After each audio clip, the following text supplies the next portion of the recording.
எல்லாருமே பைத்தான்ல இஃப்-எல்ஸை ஈஸியா கத்துக்கலாம்னு சொன்னாங்க. ஆனா நானா கோட் பண்ணி பார்க்க ஆரம்பிச்சப்ப தான் புரிஞ்சுச்சு, இஃப்-எல்ஸை கரெக்ட்டா ஒர்க் பண்ண வைக்கிறது எவ்வளோ பெரிய இமாலய சாதனைன்னு. கண்டபடி எரர் வரும் இஃப்-எல்ஸ் எழுதுறப்ப தான். இண்டென்டேஷன் எரர், மிஸ்ஸிங் கோலன், லொட்டு லொசுக்குன்னு. இது என்ன பிரமாதம்? சில நேரம் எரரே வராது. ஆனா அவுட்புட் மட்டும் கரெக்ட்டா தப்பா வரும். முடியலடா சாமி! அப்படிதான் இருந்துச்சு ஒழுங்கா கத்துக்கிறதுக்குள்ள. வெயிட். நீங்க அதுக்குள்ள பயந்துராதீங்க இதெல்லாம் கேட்டு. நீங்க அவ்வளோ கஷ்டப்படாம இஃப்-எல்ஸ் கரெக்ட்டா கத்துக்கிட்டு கோட் போட தான் இப்போ நான் இந்த வீடியோ ரெடி பண்ணியிருக்கேன் உங்களுக்காக. ரொம்ப டீட்டெயிலா பார்க்க போறோம். இஃப்-எல்ஸ்னா என்ன? எப்படி ஒர்க் ஆகும்? என்னலாம் புதுசா சின்டாக்ஸ் கத்துக்கணும் பைத்தான்ல? இது எல்லாமே பார்க்க போறோம் with very relatable real life examples. And என்னலாம் மிஸ்டேக்ஸ் வரும் இஃப்-எல்ஸ் எழுதுறப்ப, அதெல்லாம் எப்படி அவாய்ட் பண்ணலான்னு டீட்டெயிலா சொல்லித் தர போறேன். ஸோ எண்ட் வரைக்கும் மிஸ் பண்ணாம பாருங்க. This is gonna save you hours of frustration. So let's get started. நம்ம ஒரு நாள்ல ஆவரேஜா எவ்வளோ டெசிஷன்ஸ் எடுப்போம்னு நினைக்கிறீங்க? 35,000 டிசிஷன்ஸ் எடுக்கிறோம். ரைட் ஃப்ரம் அலார்ம் அடிக்கிறப்ப எந்திரிக்கலாமா வேணாமா இல்லையான்றதுலேருந்து, என்ன ட்ரெஸ் போட்டு வெளியில் போகலாம், போனால் வெளியில் போகிறப்ப என்ன சாப்பாடு ஆர்டர் பண்ணலாம், நைட்டு தூங்க போகிறப்ப எத்தனை ரீல்ஸ் பார்த்து அப்புறம் தூங்கலாம் வரைக்கும் எல்லாமே நம்ம டெசிஷன் எடுத்துகிட்டே தான் இருக்கோம். இதே கேப்பபிலிட்டியை தான் இஃப்-எல்ஸ் மூலமாக நம்ம கோடுக்கு தரப்போகிறோம். அதாவது நம்ம கோடை யோசிக்க வைக்க போகிறோம், யோசித்து முடிவெடுக்க வைக்க போகிறோம். அதுக்கு தான் இஃப்-எல்ஸ் யூஸ் பண்ண போகிறோம். எக்ஸாம்பிளோட சொல்கிறேன் கேளுங்க. இப்போ வெளியில் மழை பெஞ்சா குடை எடுத்துகிட்டு போகலாம், இல்லைனா வெயில் அடித்தா சன்கிளாஸஸ் போட்டுக்கலாம் அப்படின்னு முடிவு பண்ணுறோம்ல. இப்போ இதுவே ஒரு இஃப்-எல்ஸ் சினாரியோ தான். இஃப் மழை பெஞ்சா குடை எடுத்துகிட்டு போகணும், எல்ஸ் சன்கிளாஸஸ் எடுத்துகிட்டு போகணும். இது ஒரு சிம்பிளான எக்ஸாம்பிள். தியரட்டிக்கலி இவ்வளோ தான் இஃப்-எல்ஸ்னால். ரொம்ப ஈஸியாக இருக்குல்ல கற்றுக்க. ஆனால் கோட் பண்ணுறதுல தான் விஷயமே இருக்குது. அதை கற்றுப்போம் அடுத்து. இப்போது நான் புதுசாக ஒரு ஃபைல் க்ரியேட் பண்ணிக்கிறேன் நோட்பேடில். இப்போ இதில் இதே சினாரியோவுக்கு நான் கோட் போடுறேன். இங்கே முதல்ல வெதரை இன்புட்டாக வாங்கிடுறேன்னா, வாங்கிட்டு நம்ம டெசிஷன்ஸ் எடுக்க ஸ்டெப்ஸ் எழுதலாம். முதல்ல நம்ம டெசிஷன் எடுக்கணும்னா என்ன தேவை? ஒரு சிச்சுவேஷன் தேவை, அதில் ஒரு கண்டிஷன் தேவை. அந்த கண்டிஷனை பொறுத்து தான் நம்ம டிசைட் பண்ண முடியும் இல்லையா? அந்த கண்டிஷனை இப்போ எழுதலாம். பைத்தானில் ஒரு கண்டிஷன் எழுதுகிறப்போ இஃப்ல இருந்து தான் ஸ்டார்ட் பண்ணணும். ஸோ ஃபர்ஸ்ட் நம்ம ரெய்னியான்னு தான் செக் பண்ண போகிறோம், மழை பெய்யுதா அப்படின்னு. அதுக்கு இஃப்னு போட்டு பக்கத்தில் நம்ம கண்டிஷன் வெதர், அதாவது நம்ம வாங்கின input variable weather equal to rainy அப்படின்னு நம்ம செக் பண்ணுறோம். If weather equal to rainy, அதாவது வெதர் வந்து ஈக்குவல் டு ரெய்னின்ற வேல்யூவாக இருந்துச்சுன்னா அப்படின்றத நம்ம கண்டிஷன். ஸோ இதை போட்டுக்கலாம். நம்ம முன்னாடி வீடியோவில் ஆப்ரேட்டர்ஸ் பற்றி பார்த்தோம், ஈக்குவாலிட்டி எப்படி செக் பண்ணணும்னு. அது கம்ப்ளீட்டாக பார்த்துட்டா இஃப்-எல்ஸ் கண்டிஷன்ஸ் இன்னும் நல்லா புரியும். இப்போது இந்த கண்டிஷன் எழுதிட்டோம். இது கம்ப்ளீட் பண்ணுறதுக்கு கடைசியில் முக்கியமாக இந்த கோலனை நீங்கள் ஆட் பண்ணணும். இதுதான் பைத்தான் கிட்ட சொல்லும், ரைட்டு கண்டிஷன் வந்துச்சு, இது சாட்டிஸ்ஃபை ஆச்சுன்னா அடுத்து கீழே வர்றது எக்ஸிக்யூட் பண்ணு அப்படின்னு. ஸோ அந்த கோலனை ஆட் பண்ணிவிட்டு கீழே நம்ம ஆக்ஷன்ஸை எழுதலாம். இப்போது மழை இல்லைன்னா என்ன பண்ணணும்? சன்கிளாஸஸ் எடுக்கணும்னு வச்சுருந்தோம் இல்லையா டெசிஷனாக. அதை கோட் பண்ணுறதுக்கு இஃப் சாட்டிஸ்ஃபை ஆகலைன்னா இதை பண்ணு அப்படின்னு சொல்கிறதுக்கு எல்ஸ் பிளாக் யூஸ் பண்ணலாம். ஸோ இப்போ நம்ம இன்னொரு ஒரு புது கீவேர்ட் பார்த்துருக்கோம், எல்ஸ்ன்னு. நம்ம முன்னாடி ஃபஸ்ட்டு கண்டிஷன் எழுதுகிறப்போ ஸ்டார்ட் பண்ணுறது இஃப் வச்சு, அடுத்து நம்ம எழுதுறது எல்ஸ் வச்சு. ஸோ இப்போ இன்னொரு லைன் கீழே போயிட்டு எல்ஸ் போட்டு பக்கத்தில் நான் திரும்ப கோலன் போட்டுக்கிறேன். அதாவது இந்த கண்டிஷன் வந்துச்சு, அதாவது மேலே சாட்டிஸ்ஃபை ஆகாமல் இந்த கண்டிஷன் வந்துச்சுன்னா என்ன பண்ணணும் அப்படின்றத போடுறதுக்கு. ஸோ இங்கே வந்து நம்ம எல்ஸ் பார்ட்டில் டேக் சன்கிளாஸஸ் அப்படின்னு நம்ம போட்டுக்கிறோம் பிரிண்ட்டில். இப்போ நான் இந்த ஃபைலை சேவ் பண்ணிவிட்டு அதை ரன் பண்ணுறேன்.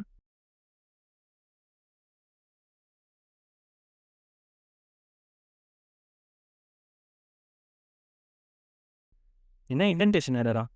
இது என்ன புது கதையாக இருக்குன்னு தானே பார்க்குறீங்க? இண்டென்டேஷன்னா என்னென்னா ஜஸ்ட் சம் ஸ்பேசஸ் தான். நான் தெரிஞ்சே தான் இது பண்ணேன். இப்போ நீங்கள் வந்து இதை எரர் பண்ணக்கூடாது. என்னென்னா இப்போ இண்டென்டேஷன்ன்றது ஜஸ்ட் சம் ஸ்பேசஸ் தான். எக்ஸாக்டாக சொல்லணும்னா 4 ஸ்பேசஸ் தான் யூனிவர்சலி அக்செப்டட் இண்டென்டேஷன் ஃபார்மேட். அதாவது நம்ம இஃப் பிளாக்குக்கு கீழே எழுதியிருக்க சென்டென்ஸ் இருக்குல்ல, இந்த பிரிண்ட்ன்ற ஸ்டேட்மெண்ட், அதை வந்து கொஞ்சம் ஸ்பேஸ் விட்டு நம்ம அங்கே டைப் பண்ணணும். அதுதான் இண்டென்டேஷன்ன்றதுக்கு அர்த்தம். அந்த ஸ்பேஸ் வந்து எக்ஸாக்டாக 4 ஸ்பேசஸ் இருக்கணும். இப்போது இந்த பிரிண்ட்டுக்கு முன்னால் நான் கர்சர் வச்சுட்டு டேப் ப்ரெஸ் பண்ணேன்னா எனக்கு ஸ்பேஸிங் ஆட் ஆயிடுச்சு.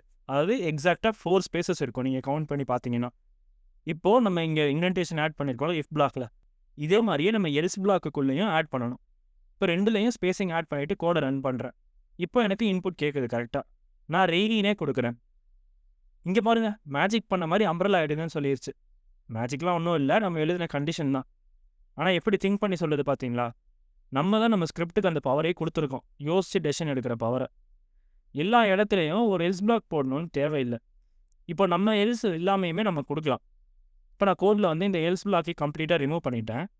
இப்போ நான் இந்த ஃபைலை ரன் பண்ணிவிட்டு இந்த கேஸில் நான் ரெய்னின்னு இல்லாமல் சன்னின்னு கொடுத்தேன்னா எனக்கு எதுவுமே அவுட்புட் பிரிண்ட் ஆகலை. ஏன்னா ரெய்னியாக இல்லைன்னா என்ன முடிவு எடுக்கணும்னு நம்ம கோடுக்கு தெரியாது இப்போது. அதனால அது ஒன்றுமே பண்ணலை. இப்போ நம்ம இஃபெல்ஸ் பற்றி தெரிஞ்சுட்டு கோட் எழுதுனதில் நீங்கள் முக்கியமாக ஞாபகம் வச்சுக்க வேண்டியது வந்து இந்த கோலன் ஆட் பண்ணுறது தான். ஏன்னா அதுதான் நம்ம கோடுக்கு என்ன டெசிஷன் எடுக்கணும் அந்த கண்டிஷன் சாட்டிஸ்ஃபை ஆச்சுன்னா அப்படின்றத தெரிவிக்குது. அதுக்கப்புறம் முக்கியமானது என்ன பண்ணணும்னா இந்த ஸ்பேசிங் விட்டு ஆட் பண்ணுறது. இது ரெண்டும் தான் ரொம்ப இம்பார்ட்டண்ட் அண்ட் அதிகமாக எரர் வர பிளேசஸ். இப்போ இன்னொன்று கவனிக்க வேண்டியது என்னென்னா நம்ம இஃப்பும் எல்ஸும் ஒரே லைனில் ஸ்ட்ரெயிட்டாக அலைண்டாக இருக்கணும். இப்போ இஃப் ஒரு இடத்துல இருந்துட்டு எல்ஸ் வேறு ஸ்பேசிங்கில் தள்ளி இருந்தால் திரும்பவும் எரர் தான் வரும் அது. ஏன்னா பைத்தானில் இஃபெல்ஸை பொறுத்த வரைக்கும் எல்லாமே இன்டென்டேஷன் தான். நீங்கள் எந்த அளவுக்கு ஸ்பேசிங் கொடுக்குறீங்க, இன்டென்டேஷன் கொடுக்குறீங்க, கோலன் கரெக்டாக எழுதுறீங்க, இதெல்லாம் தான் முக்கியம் நமக்கு சின்டாக்ஸ் வைஸ். ஸோ இஃப்பும் எல்ஸும் ஸ்ட்ரெயிட்டாக மேட்ச் ஆகிறத இன்ஷூர் பண்ணிக்கோங்க உங்கள் கோடில். ஆல்சோ இந்த நேரத்தில் இன்னொரு இன்ட்ரெஸ்டிங் ஃபேக்ட் பைத்தான் பற்றி.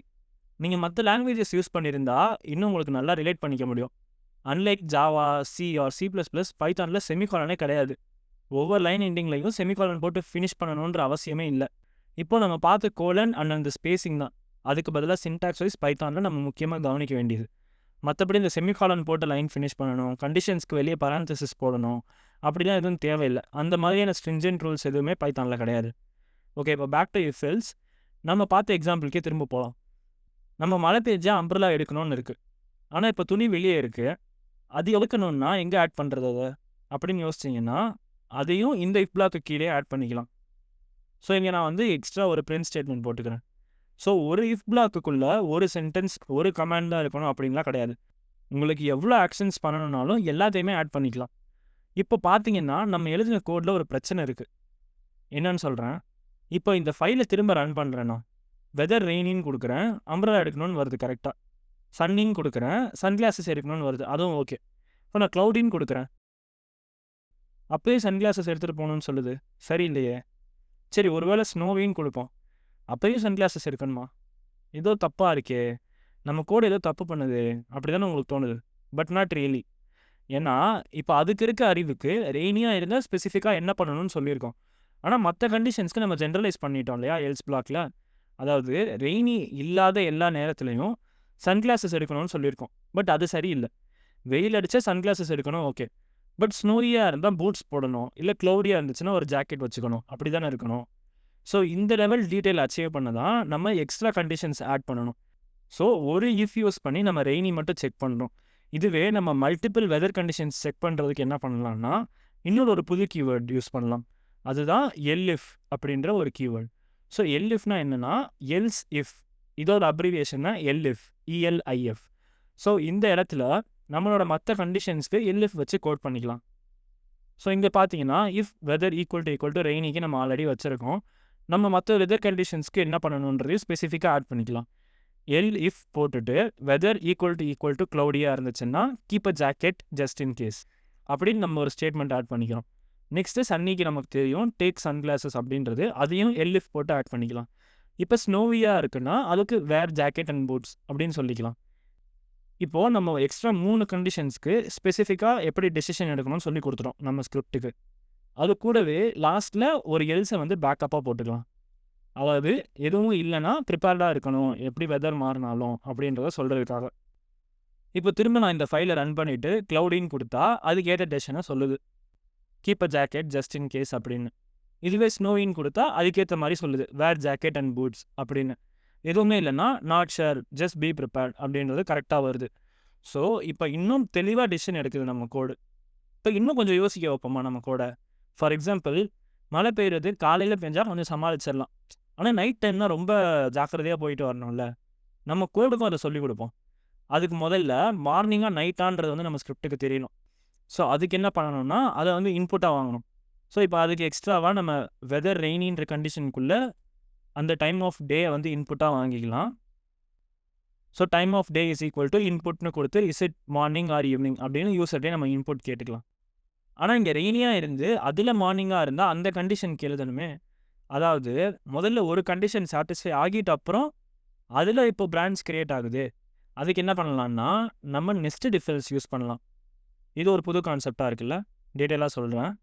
நெஸ்டட்னா ஒரு இஃப் எல்ஸ் பிளாக்குக்குள்ளே இன்னொரு இஃப் எல்ஸ் பிளாக் எழுதுறது தான். இப்போ இந்த இடத்துல டைம் ஆஃப் டே மார்னிங்னா சீக்கிரமாக கிளம்பணும்னு சொல்கிறோம்.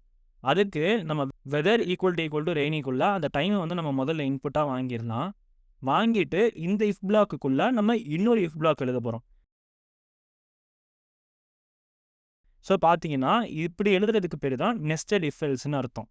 ஸோ இந்த இடத்துல நம்ம ஒரு கண்டிஷன் ஆட் பண்ணி டைம் ஆஃப் டே வந்து மார்னிங்னா சீக்கிரமாக கிளம்பணும் அப்படின்றத நம்ம வந்து ஆக்ஷனாக கொடுத்துக்கிறோம். அதுக்கு கீழே எல்ஸ் பார்ட்டில் take your umbrella and drive safe, அதாவது நைட்டாக இருந்துச்சுன்னா இந்த மாதிரி பண்ணணும் அப்படின்ற ஆக்ஷனையும் நம்ம கொடுத்துக்கிறோம். இப்போ நான் ஃபைலை ரன் பண்ணிட்டு ரெய்னின்னு கொடுத்தா தான் இன்புட் கேட்கும். ஏன்னா ரெய்னி சாட்டிஸ்ஃபை ஆனால் தான் இன்புட் வாங்கணும்னு நம்ம ஆக்ஷன் வச்சுருக்கோம். ஸோ இன்புட் வருதா இங்கே நம்ம மார்னிங்னு கொடுக்கலாம். ஸோ மார்னிங்குள்ளே என்ன ஆக்ஷன் இருக்கோ அது நடக்கணும் இங்கே, கரெக்டாக? அதுதான் அந்த பிரிண்ட் ஸ்டேட்மெண்ட் இப்போ நமக்கு இங்கே ஸ்க்ரீனில் வந்துருச்சு, கரெக்டாக? ஸோ எல்லா நேரமும் நம்ம ஒரே கண்டிஷன் தான் பார்ப்போம்னு அவசியம் இல்லைல்ல. இப்போ இங்கே வந்து நம்ம 2 கண்டிஷன் பார்த்துருக்கோம். ஸோ இதே மாதிரி சில நேரம் 2-3 கண்டிஷன் கூட இருக்கும் ஒரு விஷயம் நடக்கணும்னா.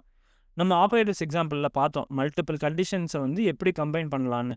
இப்போ ஃபார் இன்ஸ்டன்ஸ் வெயில் அடிக்குது வெளியே, பட் ரொம்ப ஜாஸ்தியாக இல்லைன்னா சன்கிளாஸஸ் தேவையில்லை. இல்லைனா தான் சன்கிளாஸஸ் எடுக்கணும், தண்ணி பாட்டில் எடுக்கணும், இப்படிலாம் யோசிப்போம் இல்லையா?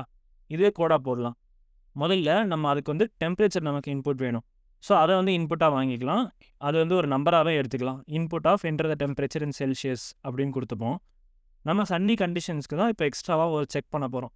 ஸோ எல்எஃப் பார்ட்டில் எங்கே நம்ம சன்னிக்கு செக் பண்ணுறோமோ அது கூட சேர்ந்து நம்ம டெம்பரேச்சர் கிரேட்டர் தேன் 35ன்னு வச்சுக்கலாம். ஸோ இங்கே 2 கண்டிஷனும் சாட்டிஸ்ஃபை ஆகணும்னா அண்ட் ஆப்ரேட்டர் யூஸ் பண்ணணும், கரெக்டாக? நம்ம போன வீடியோலேயே பார்த்தோம். இப்போ நம்ம டெம்பரேச்சர் இன்புட்டில் வந்து 36ன்னு கொடுத்தா கரெக்டான டிசிஷனாக சன்கிளாஸஸ் போடணும் அப்படின்னு சொல்லுது. பாருங்களேன், நம்ம கோடுக்கு எவ்வளோ அறிவு வந்திருக்கு. இப்போது முதல்ல ரொம்ப ஜென்ரலைஸ்டாக ஒரு வெதருக்கு ரிப்ளை பண்ணுறதுலேருந்து இப்போ டெம்பரேச்சர் வரைக்கும் அனலைஸ் பண்ணி டெசிஷன் எடுக்கிற பவர் வந்துச்சு பாருங்கள். அதுதாங்க பவர் ஆஃப் ப்ரோக்ராமிங். நம்ம ஃபஸ்ட் வீடியோவில் பார்த்த மாதிரி ஒரு ஆக்ஷன் பண்ண நம்ம கொடுக்குற இன்ஸ்ட்ரக்ஷன்ஸ் வச்சு எவ்வளோ பியூட்டிஃபுல்லாக ஒர்க் பண்ணது பாருங்கள் ஒரு மிஷின். இப்போது உங்களுக்கு ஒரு சின்ன டாஸ்க் இந்த நேரத்தில். இங்கே நம்ம வெதரையும் டெம்பரேச்சரும் கம்பைன் பண்ண அண்ட் ஆப்ரேட்டர் யூஸ் பண்ணியிருக்கோம். மேலே வெதரும் டைம் ஆஃப் டேயும் நெஸ்டடாக போட்டிருந்தோம். இப்போ நீங்கள் என்ன ட்ரை பண்ணுறீங்கன்னா மேலே எழுதின நெஸ்டட் கூட இப்படி அண்ட் ஆப்ரேட்டரை யூஸ் பண்ணி அதை எழுதி எக்ஸிக்யூட் பண்ணி பாருங்கள் வீடியோவை பாஸ் பண்ணிவிட்டு. ஓகே, நீங்கள் ரன் பண்ணி கரெக்டாக அவுட்புட் வந்திருந்தால் கீழே ஒரு ஃபயர் எமோஜியை கமெண்ட்டில் போடுங்க. அப்படி இல்லைனா எரர் வந்துச்சுன்னா என்ன எரர்னு சொல்லுங்கள், நான் பார்த்துட்டு ரிப்ளை பண்ணுறேன். இப்போ வீடியோ க்ளோஸ் பண்ணுறதுக்கு முன்னால் ரொம்ப முக்கியமான விஷயம், common mistakes in if else. முன்னாடியே 2 விஷயம் பார்த்துட்டோம், இன்டென்டேஷன் அண்ட் கோலன் யூசேஜ். இது கரெக்டாக ஞாபகம் வச்சுக்கோங்க. இது crux of if else statements. And then முக்கியமாக கவனிக்க வேண்டியது நம்ம கண்டிஷன்ஸில் யூஸ் பண்ணுற ஆப்ரேட்டர்ஸ் தான். ஈக்குவாலிட்டி செக் பண்ணுறப்ப டபுள் ஈக்குவல் டு போடுங்க, சிங்கிள் ஈக்குவல் டு இல்லாமல். அண்ட் லெஸர் தேனுக்கு பதிலாக கிரேட்டர் தேனோ இல்லை கிரேட்டர் தேனுக்கு பதிலாக லெஸர் தேனோ அப்படி மாற்றி போட்டுறாதீங்க. ஏன்னா அது நிறையா கன்ஃபியூஷன் வரும். இந்த சிம்பிள்ஸ்லாம் புதுசாக கற்றுக்கிட்டு கண்டிஷன்ஸ் எழுதுகிறப்போ மாற்றி போட்டுட்டு அப்புறம் அவுட்புட் தப்பாக வருது அப்படின்னு கோடை பார்த்துட்டு முழிச்சிட்டு இருப்போம். அப்படி இல்லாமல் இருக்க ஆப்ரேட்டர்ஸை நல்லா அண்டர்ஸ்டாண்ட் பண்ணிவிட்டு சிம்பிள்ஸ் எல்லாம் கரெக்டாக யூஸ் பண்ணுங்க. அண்ட் ஆல்சோ கடைசியாக சப்ஸ்கிரைபர்ஸ் இல்லாமல் நான் இல்லைன்ற மாதிரி இஃப் இல்லாமல் எல்ஸ் இல்லை. அதனால் இஃப் போடாமல் எல்ஸ் போட்டுறாதீங்க, ஒர்க் ஆகாது, எரர் தான் வரும். ஸோ இது வரைக்கும் இந்த வீடியோவில் எப்படி நம்ம கோடை வந்து யோசிக்க வைக்கிறது இஃப் யூஸ் பண்ணி, அதுக்கப்புறம் எப்படி கண்டிஷன்ஸ் ஆட் பண்ணலாம், எக்ஸ்ட்ரா கண்டிஷன்ஸ் எப்படி ஆட் பண்ணலாம் எல்எஃப் யூஸ் பண்ணி, லாஸ்ட்டில் எப்படி எல்சியை வந்து ஒரு பேக்கப்பாக யூஸ் பண்ணலாம், அண்ட் ஒவ்வொரு கண்டிஷன் டிஃபைன் பண்ணுறப்பவும் கோலனோட முக்கியத்துவம் அண்ட் இன்டென்டேஷன் எவ்வளோ முக்கியம், நெஸ்டட் இஃப் எல்ஸ் எப்படி எழுதி கண்டிஷனுக்குள்ளே கண்டிஷன்ஸ் ஆட் பண்ணலாம், எல்லாமே பார்த்தோம்.